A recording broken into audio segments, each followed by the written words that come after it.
వద్దు అవసరం లేదు.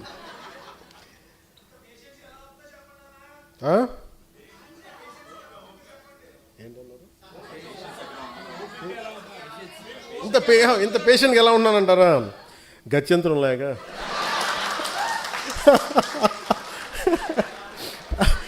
అలాగే ఇప్పుడు విశ్లేషకులు ఏది మాట్లాడుతూ ఉంటే, అంటే ఈ మధ్య ఎక్కువ న్యూస్ అయింది కాబట్టి చెప్తాను, మామూలుగా ఇది పట్టించుకోను. కానీ నేను ఎందుకు మాట్లాడుతాను, ఎవరన్నా సరే అమిత్ షా గారు ఎలాంటి వ్యక్తి? దిగ్విజయంగా 3 సార్లు భారతీయ జనతా పార్టీని అన్ని రాష్ట్రాలు, దాదాపు అన్ని రాష్ట్రాల్లో బోణీ లేని చోట బోణీలు ఖాతాలు తెరిపించి, తమిళనాడు లాంటి చోట ఒక్కొక్క ఎల్లలేని రాష్ట్రాలని కొట్టి చూపించి, కేరళ లాంటి చోట toughest home minister after Shri Sardar Vallabhbhai Patel, Shri Amit Shah most toughest one. But నిజంగా ఆయన నేను చాలా దగ్గరగా చూశాను. ఆయనకి నేను ఏదో చెప్పానంట, ఆయన నన్ను తిట్టారంట. ఇది వీరు విన్నారంట. వీరికన్నా మనోహర్ గారికి తెలిసిన వ్యక్తి మనోహర్ గారు ఆయన చెప్పారంటే వీరు విన్నారంట. నాకు ఏమనిపిస్తుంటే, రోడ్డు మీద వెళ్ళేవాళ్ళు ఎవరో మాట్లాడితే వేరు, ఒక క్రెడిబిలిటీ ఉన్న విశ్లేషకులు ఇలా మాట్లాడితే తప్పదు. ఇప్పుడు నా గురించి కూడా మాట్లాడినాక నన్ను ఎన్నిసార్లు క్యారెక్టర్ అసాసినేట్ చేశారు, ఎన్నిసార్లు నన్ను తిట్టారు అన్నారు, తిమ్మారన్నారు, అవన్నీ పట్టించుకోవాలి. కానీ అమిత్ షా గారి పేరు వినిపిస్తే మటుకు నాకు తప్పు అనిపించింది, అది నేను ఖండించాలనిపించింది. దేనికంటే ఆ స్థాయి వ్యక్తుల్ని,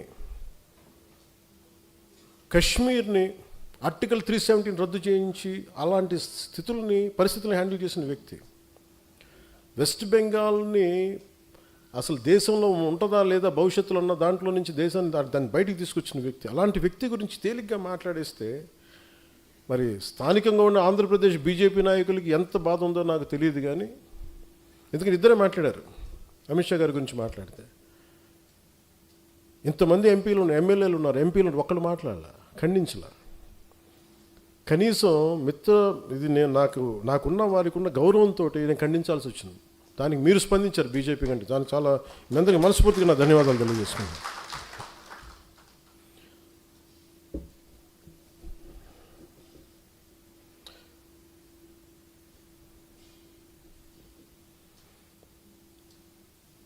వాళ్ళు అనేది ఏంటి మేజర్గా, నేనంట వైసీపీ నాయకుడి గురించి అంటే ఆయనకి జైలుకి వెళ్ళిపోవాలి, అరెస్ట్ చేయాలంటే ఆయన అంటే క్లాస్ తీసుకున్నారు అంటున్నారు.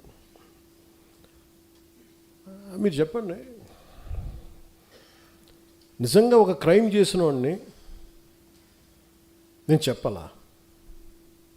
అంటే ఒకటి జైలుకి వెళ్ళిపోయి ఒకళ్ళకి ఏదైనా అయిపోతే దానివల్ల జనసేన ఎదుగుతాడు, పవన్ కళ్యాణ్ ఎదుగుతాడు, అంత దిగజారుడు మైండ్ సెట్ ఉంది. అసలు దానికోసం పాలిటిక్స్కి వస్తాం? అసలు మీరు పాలిటిక్స్లో మీరు ఎంపీ ఇలాంటి వాళ్ళు ఎవరు పాలిటిక్స్లో లేనప్పుడు కదా నేను వచ్చి రోడ్డు మీదకి వచ్చి ఆ రోజున వైఎస్ రాజశేఖర రెడ్డి గారు ముఖ్యమంత్రిగా ఉన్నప్పుడు కదా నేను నా తుపాకీని సరెండర్ చేసి కదా నేను పాలిటిక్స్కి వచ్చింది. ఏం మాట్లాడతారు మీరు? ఎంత తెగింపు ఉంటే వస్తాం, ఎంత తెగించే గుణం ఉంటే వస్తాం పాలిటిక్స్కి. అలాంటి నేను కూర్చోబెట్టంటే వైసీపీ నాయకుడు అంటే ఆయన జైలుకి వెళ్ళాలని నేను చెప్పానని ఈయన ఊహించుకొని చెప్తారు. అదో పెద్ద న్యూస్ అది.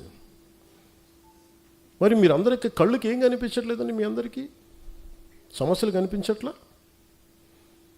ఎంతసేపు వైసీపీ నాయకుడు జైలును ఇవేనా? నేను వెళ్ళి ప్రధానమంత్రి గారితోటేను అమిత్ షా గారితో మాట్లాడితే ఇవే కనిపిస్తాయి? ఇంకేం ఉండవు మాకు సమస్యలు? దేశ భవిష్యత్తు గురించి మాట్లాడమా? ఆంధ్రప్రదేశ్ అభివృద్ధి గురించి మాట్లాడమా? కూర్చోబెట్టి వీళ్ళని జైల్లో పెట్టండి, వాళ్ళని జైల్లో తీయండి, వీళ్ళ నడుంకి బెల్ట్ కట్టేయండి, వాళ్ళ గురుజులు ఇవే చెప్తాం చెన్నాలి. అయినా వాళ్ళకి చెప్పాలా? వ్యవస్థకి నేను చెప్పాలా?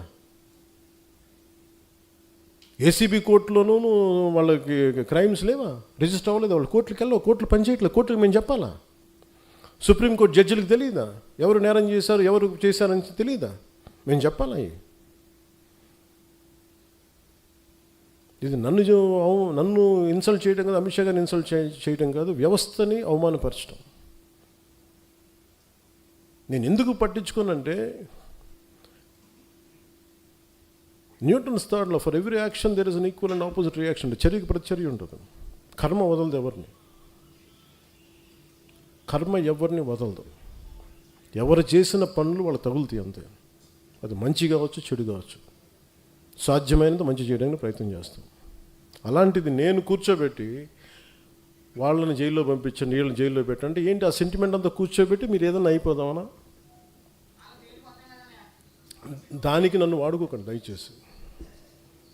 పవన్ కళ్యాణ్ అనే వ్యక్తిని మీరు మీ పెరుగుదల కోసం, మీ ఎదుగుదల కోసం పంచింగ్ బ్యాగ్ లాగా వాడుకుంది చాలు, ఇంకా ఆపేసేయండి.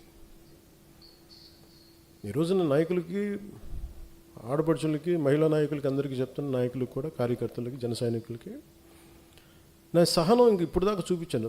ఒక పుష్కరం తర్వాత నేను నా సహనం భరించాను, నేను అందరినీ భరించాను. ఇక భరించడాలలో కాన్సిక్వెన్సెసే ఉంటాయి ఎవరికైనా సరే. నాకు ఆ భయాలు లేవు. నాకు అసలు ఓడిపోవడాలు, గెలుపుల మీద నాకు ఏమీ లేదు. నేను ఎప్పుడు ముందుకే వెళ్తాను. అంతేగాని కూర్చోబెట్టి వీళ్ళనంటే ఈ మాట అంటే ఓట్లు పోతాయండి, వాళ్ళనంటే ఇది పోతుందండి, ఆ భయాలు చేసేసే దేశాన్ని ఇక్కడ దాకా పట్టుకొచ్చారు అందరూ. ఒక సమస్యని సమగ్రంగా అర్థం చేసుకొని మాట్లాడటం, దానికి కుదిరితే ఒక పరిష్కార మార్గం వెతకటం, చేసిన ఒక నిర్ణయానికి ధైర్యంగా నిలబడి కట్టుబడి ఉండటం, నాకు తెలిసింది అదే. అది ఎక్కడి దాకా తీసుకెళ్తా అక్కడి దాకా తీసుకెళ్ళాను. అంతేగాని కూర్చోబెట్టి భయపడిపోయి సర్దటాలు ఇంక నేను చేయను. 12 సంవత్సరాల తర్వాత ప్రతి ఒక్కరు we have to earn our position in a party. అలాగే జనసేన మీద ఉట్టిన కూర్చొని దారిని పోయి ప్రతి ఒక్కడు రాళ్ళేద్దామంటే, నేను మీకు ఈరోజు నీ సభాముఖంగా, రాజమండ్రి సభాముఖంగా మీకు మాట చెప్తున్నాను, తెలియజేస్తున్నాను కదా, దానికి తగ్గ కాన్సిక్వెన్సెస్ అయితే ఉంటాయి. ఎందుకంటే దీన్ని మీరు తర్వాత నన్ను తిట్టుకోండి, తిమ్ముకోండి, కానీ నాకు కోపాలు ఉంటాయి కదా, నాకు బాధలు ఉంటాయి కదా, నేను మనిషినే కదా. అంటే మీరు ఇష్టానికి వెళ్ళిపోయి ఒక కొట్టేసి వెళ్ళిపోతే మేము నవ్వుకుంటూ వెళ్ళిపోతే భరిస్తూ ఉంటామా? అంటే ఇన్షర్ట్ వేసుకొని లేదంటే తెల్ల జుబ్బా తెల్లాలు చేసుకుంటే మా గుండెల్లో ఏడుపులు ఉండవా? మా గుండెల్లో కన్నీళ్ళు ఉండవా? మా గుండెల్లో మా కడుపు మంట ఉండదా?